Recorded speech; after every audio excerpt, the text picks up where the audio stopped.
Gabrielle Union did an interview with Dax Shepard, and she made some really interesting confessions, admissions. Some would even call these explosive. And I'm like, yeah, these admissions she made tell us a whole lot about women. And they actually tell us some things about modern women that some dudes don't know and many dudes aren't willing to accept.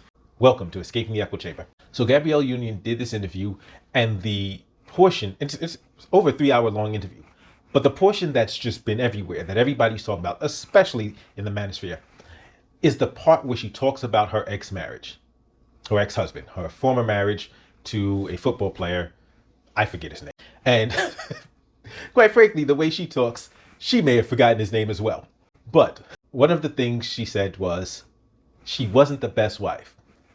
Fidelity, faithfulness was out the picture. A lot of people are focused on the part where she says, hey, I was paying all the bills, so I felt, just like my daddy said, to the one who's, the spoils of war. If I got it like that, I can get it like that. So a lot of guys are like, you see, this is the problem with modern women. They feel that because they're entitled to do whatever they want. And I have a question, because I'm curious as to, I get that a lot of dudes are not happy with that prospect. But I have a question for guys. If, let's consider this, if a woman is paying all the bills, just bear with me, it's a question. If a woman is paying all the bills, is she entitled to something more than what you might consider is due a traditional woman? Because remember, a traditional woman stayed at home, takes care of the house, while the man brings home the bacon. If the woman is bringing home the bacon, that's my question. And feel free to answer that question in the comment section, because I'm curious as to what guys think a woman is entitled to if she's fulfilling a role that isn't traditional. But let's go further, because I know there are some in the manosphere who feel that the man is entitled to have his options open if he's bringing home not just the bulk of the money, but a large amount of money. So if he's making a boatload of money, boom, he has options. He should be allowed to explore his options. A lot of dudes feel that way.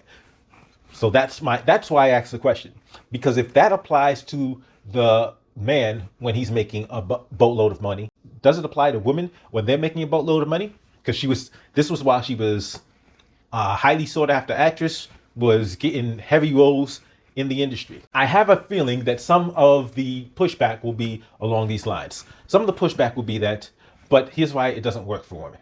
Because when a man steps outside a marriage or a relationship, he doesn't have his emotions into it. He's just going just for the sex, and that's it. And I'm like, okay.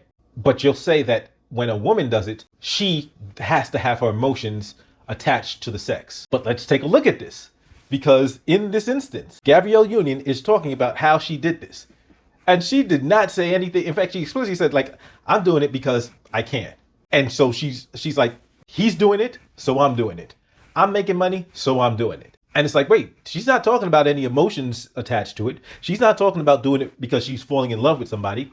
And by the way, she's still having sex with her husband, because the way she phrased it was they weren't going to let marriage get in the way of their dating life. So she was playing the field. Gabrielle Union disproves this theory that women need to be in love in order to have sex.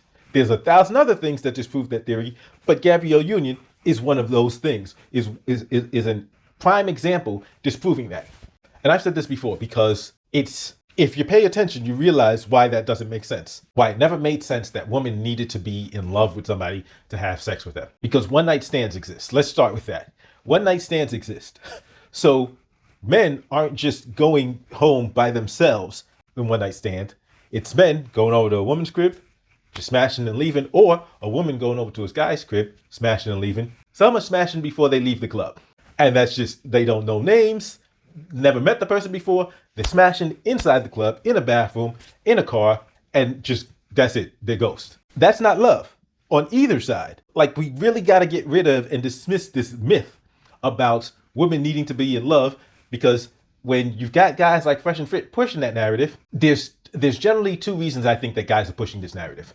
One is to justify their, stepping out of a relationship, and then trying to say, well, it's justified for me, but not for her. They're using that to justify.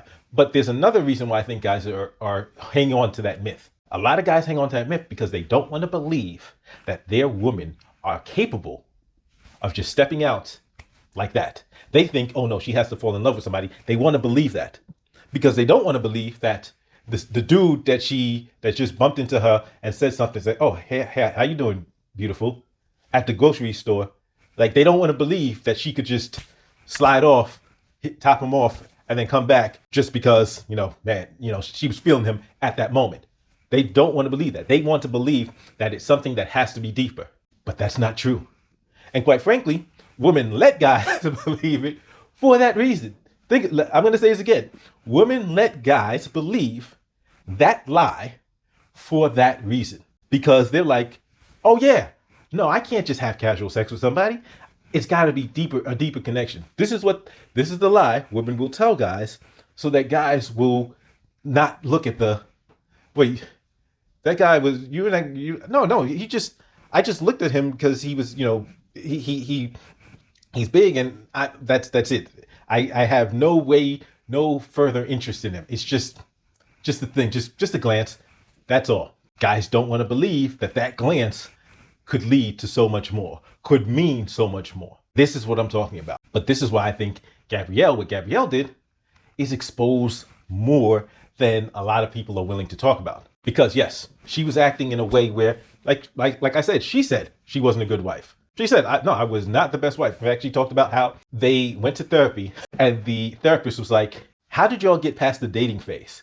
Like these two, she talked about how her and her ex had like nothing in common other than the fact that they were dating other people. I know what a lot of the manosphere wants to talk about. They want to talk about, you see, this is what feminism does. This is what the modern women are like. And I'm like, why are modern women like this? You see, because the traditional woman, according to the popular law is that the traditional woman got the opportunity to be taken care of, to be provided for. If the modern woman has to take on a greater amount of responsibility, if the modern woman has to step outside of the house, go to work, and then come back inside the house and do things around the house, don't you think she's going to feel like, wait, I'm going to need more out of the deal. The terms of the deal have been altered.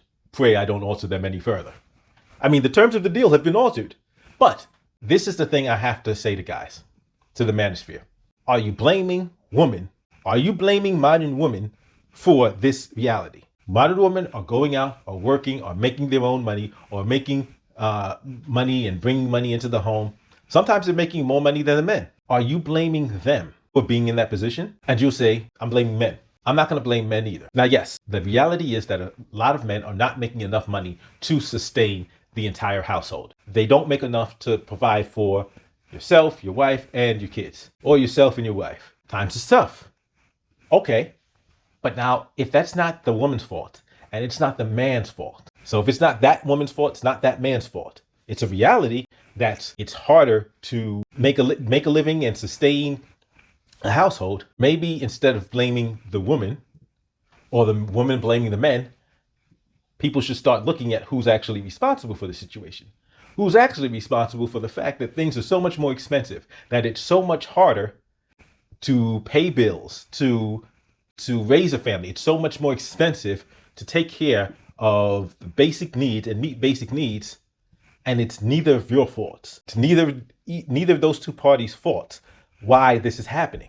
There is somebody to blame, and that's who people should be looking at. People should be looking at the nonsense that's happened in terms of public policy, in terms of monetary policy, in terms of inflation. These are things that are creating this problem.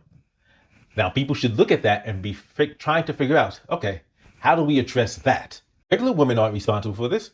Regular men aren't responsible for this. So why are regular women and regular men beefing with each other about this? Come on, people, let's start paying attention. As always, don't forget to hit that thumbs up, like, share, subscribe if you have not subscribed already. But if you disagree with me, if you think, no, this is feminism's fault, go ahead, say so in the comment section and give me a thumbs down, but tell me why, how this is feminism's fault, that one family, one income is not enough to sustain a family in 2023. I'll see you next time.